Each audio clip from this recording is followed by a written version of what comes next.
So welcome back to Favorite Friday. For the second case for this video, we are going back to Pennsylvania. Specifically, we're going to a city called by the name of Greensburg. Some of you probably already heard this case because this case did apparently get some coverage, as it should, considering how graphic of the death that our victim went through. If you haven't, if you live near the Greensburg, Pennsylvania area, if you knew the victim or our killers, that's what we know as always. Sources down below as always. I'm going to give what's publicly known. And so with that being said, I'm going to quit my rambling and let's get started. So Jennifer, who is the subject of our story today, Jennifer Daughtery was born on November 8th, 1979. She was born with special needs, which unfortunately, apparently she would get bullied like repeatedly for most of her life for. Her parents were divorced, but her mother would remarry, and so her mother, I guess, had got custody of Jennifer and wound up moving them to Pittsburgh, Pennsylvania.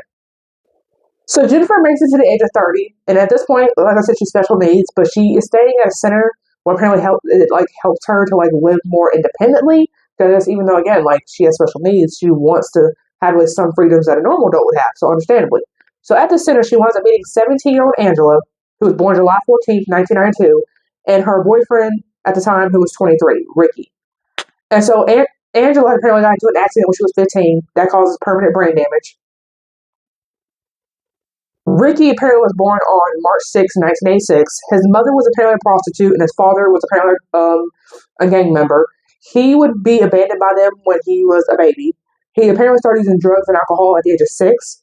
He would be adopted at the age of 10. He would get diagnosed with PTSD, borderline multiple personality disorder, and etc. So it didn't specify all the stuff he had been diagnosed with, but that's just an idea of what he's like. And so then apparently at the age of 11, he breaks into a neighbor's house. He steals bullets, cash, guns, and guitars. And apparently that same year, he would apparently rape a woman in her basement at the age of 11. And so in Angela and Ricky, I guess she found a friend in them. So apparently she would go over to the place that they had shared. Also apparently at this place would be a woman by the name of Amber, who apparently I guess wasn't in a relationship, but was at least pregnant by a guy named Melvin Knight. And so Amber, she was born January 12th, 1990. And then Melvin was born October 29th, 1989.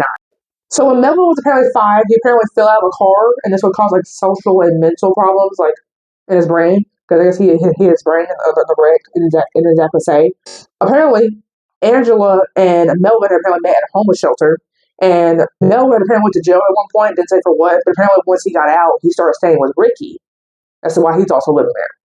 So then also apparently at this place, we have Peggy Darlene Miller and Robert Masters. So Peggy was born February 2nd, 1983, and then Robert, her boyfriend, he was born December 22nd, 1973.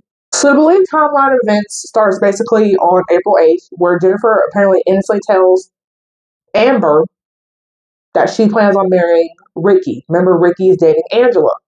The whole reason she even knows this whole game. So Amber goes to Angela's hey, looks like Ricky might actually leave you for Jennifer. So then Jennifer goes to Ricky and apparently is hey, basically gives him an ultimatum. It's me or Jennifer, essentially. So then apparently Ricky decides to hold a meeting with everybody. So Peggy, Melvin, Amber, Angela, everybody, except Jennifer. 2 meetings actually. One of them would be hypothetically hypothetically would me and Jennifer get married and decide to procreate, so have kids. How good would she be being a mother? Because like I said, Jennifer did unfortunately have mental problems. And then the second meeting essentially was ways to embarrass Jennifer. So then Angela would apparently text Jennifer from Ricky's phone to make Ricky was texting her, say, hey, can you come over so we can talk about marriage? And then apparently she had got it to somehow look like that she was going to have a sleepover at Amber's house when she was actually coming over to the house where everybody was staying at. So on February 10th, 2010, the fateful day, Jennifer apparently has an appointment in Greensburg, Pennsylvania, where the story takes place. After the appointment, she goes to Amber's apartment. However, apparently she left a note with her mom with Amber's contact information. Because again, as her mom's concerned, I'm having a sleepover at Amber's. So here's her information, I guess where she lives, her phone number, stuff like that, which comes into handy later. She gets there, she immediately starts getting beaten. So she gets to Angela's apartment, like they told her to. I guess Ricky had told her to. She immediately starts getting beaten with a vacuum cleaner hose, a metal towel rack, and a crutch. So then apparently she's also made to consume pee, feces, medication, and cleaning supplies. And then she also was apparently like punched, stripped of her clothes, tied up, and had nail polish apparently poured all over her face. Porridge was actually said to have been poured on her head, which I assume they poured like when it was like actually hot, because I assume at this point we're obviously torturing this woman. Spices were said to have been put in her eyes. Didn't specify what type of spices, just said spices in general. She was apparently accused of liking Melvin, which is Amber's boyfriend. However, despite barely even knowing him, and sadly, that just apparently said that Melvin had actually raped her while she was still alive. So the main four, which is Angela, Amber, Melvin, and Ricky, they leave. So basically, they leave the apartment, leaving Jennifer with Peggy and Robert. And I guess maybe she tries to convince them, like, hey, you're going to let me go, because they weren't as involved, so maybe they might have some empathy. Of course, they proceed to call the main group, like, hey, what should we do? So then they demand to call another meeting. Amber apparently makes an allegation that Jennifer might be pregnant. So then they decide at this moment, we got to kill her. If they hadn't already had that decision, they claimed this is where the decision to kill her came in. So then Robert makes her write a fake suicide note. Melvin and Robert would apparently have her tied up with Christmas lights. And Angela, who apparently seems like the ringleader of all this, she apparently makes sure that Jennifer is tied up with the blinking Christmas lights. Why specifically those? I don't know. Maybe because they get really hot and it might burn her as to add on to the torture. I don't even know. So then Melvin would apparently be the one to take Jennifer to the bathroom and stab her repeatedly. At this point, Jennifer is obviously believed to have been dead. So they decide how are we going to dispose of the body. So they decide we're going to wrap her up, put her in a trash can, and dump her body in a middle school parking lot. She's found hours later, apparently, in the same parking lot by a truck driver. All 6 of them are, of course, found out thanks to apparently noise complaints from the neighbors, because you can imagine this whole thing being loud as hell. The sentences for all 6 of them. Ricky and Melvin sentenced to death. So that's, yeah. Amber, she gives birth, because like I said, she was pregnant during all this. And she apparently is sentenced to 35 to 74 years in exchange for her testimony against her conspirators. Angela, like I said, she was a minor because she was 17. She apparently got life without parole. But then, of course, in 2015, we had a Supreme Court rule that says minors can't get life without parole even if you commit murder.